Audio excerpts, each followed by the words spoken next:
Good afternoon, it's Thursday the 30th of July. I was going to cover this off in my other video about ambulance conversions in general, a few pros and cons, but I thought I'd do a separate video, it might be easier.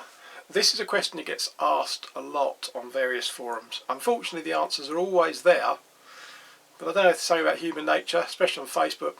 People are just too lazy to actually read back and check if exactly the same question has been asked before. It's just, I don't know, pisses me off to be honest, but that's the way it is.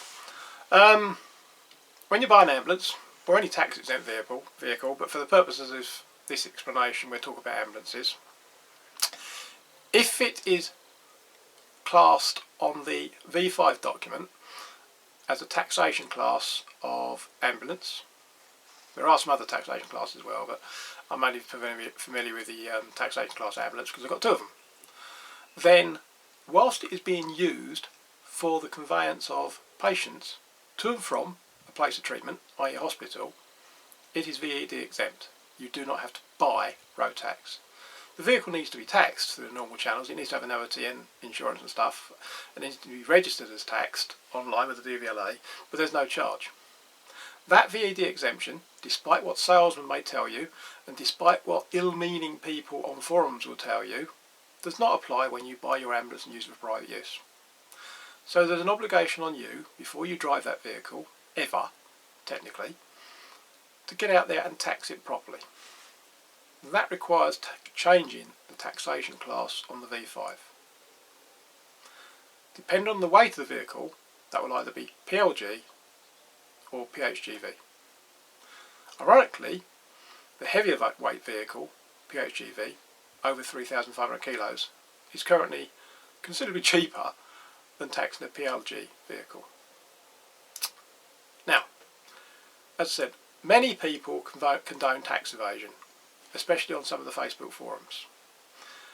It does make you wonder about their honesty, because if people are committing tax evasion, they're probably driving vehicles with bald tyres, they're probably driving vehicles inadequately insured because they've lied on the insurance policy, and they're probably driving vehicles that are overweight. In other words, once you start going down the slippery slope of breaking the rules, you're going to carry on breaking all the rules. So, if anything, don't believe what people tell you on forums. You know, they may be misinformed, they may be well-meaning, but the obligation is on you, the owner of the vehicle, to ensure it is properly taxed and legal to operate. Now, I own two ambulances. The one I'm sitting in now, I registered with DVLA almost as soon as I bought it and had the taxation class changed from ambulance to PHGV. That process took 6 weeks, end to end. I did it via the post. I downloaded a V70 form, which allows you to change the taxation class of a vehicle when it's taxed. And this is the odd thing about the forms. I haven't found a form that allows you to do it when the vehicle's not taxed, but I suspect the DVLA would accept the V70 anyway. But the description when you download it from the DVLA website says use it for a vehicle that's taxed. So I went off to the post office, even though I wasn't using this vehicle. It was insured, it was MOT, so I went off and got it taxed so that it was road legal. As I said, I wasn't using it, and when I actually bought this vehicle I had it delivered.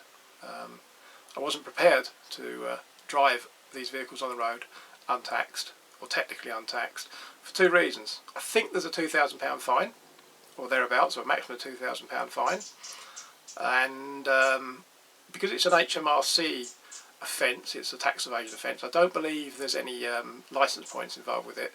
But the fine itself is one thing. The other thing is, should the person stopping you decide to do so, they can impound the vehicle.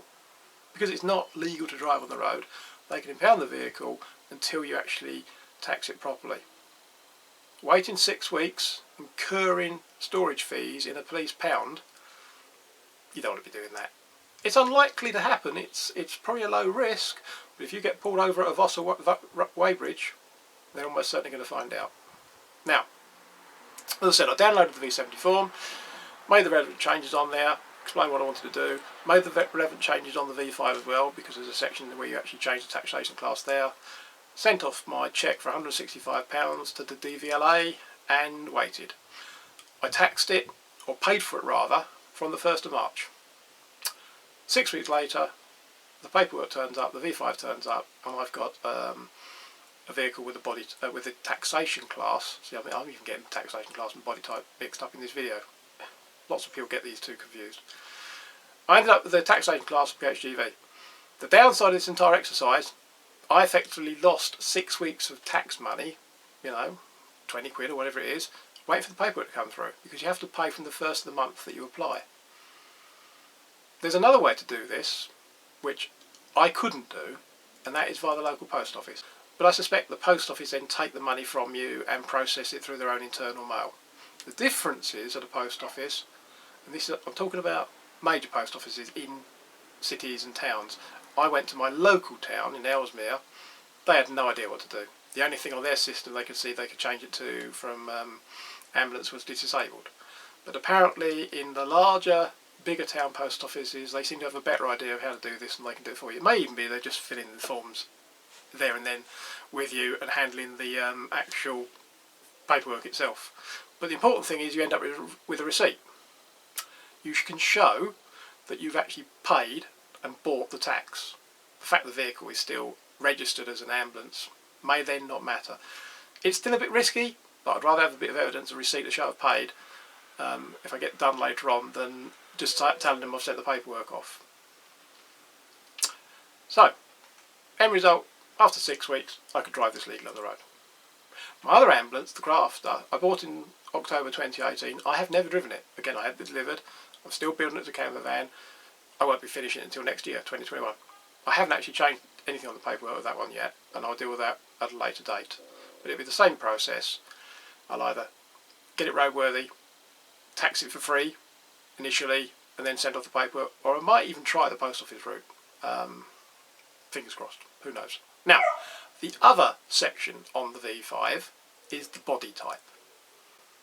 Last year DVLA decided to tighten up the process. They did the same thing 5 years ago, and then they'd relaxed it gradually over the last 5 years. But last year they decided to change the criteria and kick basically the stool from under everyone's feet. I suspect they did it because the amount of fraudulent applications that were going along. There's vans out there classified as motor caravans that are nowhere in a million years motor caravans. They're delivery drivers, they're workshops, they're all sorts of things that people have been able to hoodwink the DVLA into approving. The argument they have is the vehicle must look like a camper van on the road. That's a really grey area. One person's definition of a camper van is something very, very different. And the current problem in getting vehicles changed from a van to a motor caravan seems to be almost spurring on how many stickers you stick on the side of the van. The DVLA, in their wisdom, aren't prepared to provide any guidance, so people just end up spending a lot of money trying to make their vehicle look what they perceive to be a camper van, only to be rejected. It's a pathetic, stupid process at the moment. It would be far more grown up if as part of the process you simply got an MOT tester to say yes, in his opinion this meets the criteria of a camper van, and you sent that confirmation off during the MOT test or something like that. Job done. Pass the actual assessment on to an independent authority. Yes, I know it get fiddled. Some MOT testers aren't that honest, but take the emphasis off the person behind a screen in the DVLA looking at a bunch of pictures and making an arbitrary decision which is unreasonable. But end result is, on your V5, your van's currently an ambulance. You can, at the same time you apply to change the taxation class, also change the body type if you want to. Obviously you can't change it to a motor caravan, because it isn't a motor caravan yet, it's still basically an ambulance or a gutted van or whatever you've done to it. You can change it to van with windows, or in the case of this vehicle I'm in now, you can change it to box van. When I did the taxation class change on this vehicle, I also changed the section in the V5 for the body type, and I sent up a couple of photographs, front and rear, just so that they could actually see that it was the vehicle, the registration number of the vehicle, and they could see the shape of the body. And they changed this last year in March when I did the taxation class to box van. Later last year, just after all this hoo-ha with the DVLA kicked off and they decided not to play ball with us anymore, I did try to change this to motor caravan, and at that point in time they decided to make it a van with windows. And pretty much everybody, unless they're very, very lucky, are getting their rejection letters back from the DVLA acknowledging, yes, we know it's a motor caravan, we can see it's a motor caravan, but it doesn't look like one. therefore we're not going to call it a motor caravan, we're going to call it a van with windows. And they say things like, this doesn't affect speed limits, it doesn't affect blah blah blah blah blah, you can still use it as a motor caravan. It's a really odd, wishy-washy way of going about it, but the important thing is you end up with a piece of paper, a letter, saying they acknowledge it's a motor caravan. Most insurance companies seem to be accepting that as evidence it's a motor caravan, and you should be able to get a policy without any reason at all. If you can't, go somewhere else, saying your vehicle or acknowledging your vehicle is a motor caravan. You can agree a value if you provide plenty of photographs. When I insured this van, I sent all the same photographs I sent to the DVLA, just so they were happy with it, and I agreed a value for the insurance purposes. It'd be interesting to see if you can try the same trick on ferries. I don't know. So there you go. Quick wrap up. You need the V5 from the DVLA before you can change the body of the taxation class or the body type. So when you buy a vehicle, you've got to wait for the paperwork to turn up initially.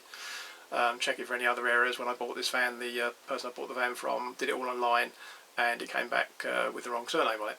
So you just check the form off, get hold of a V70, either download it, fill it in, send a check off, or take the V5 and the V70 to the nearest big main grown-up post office.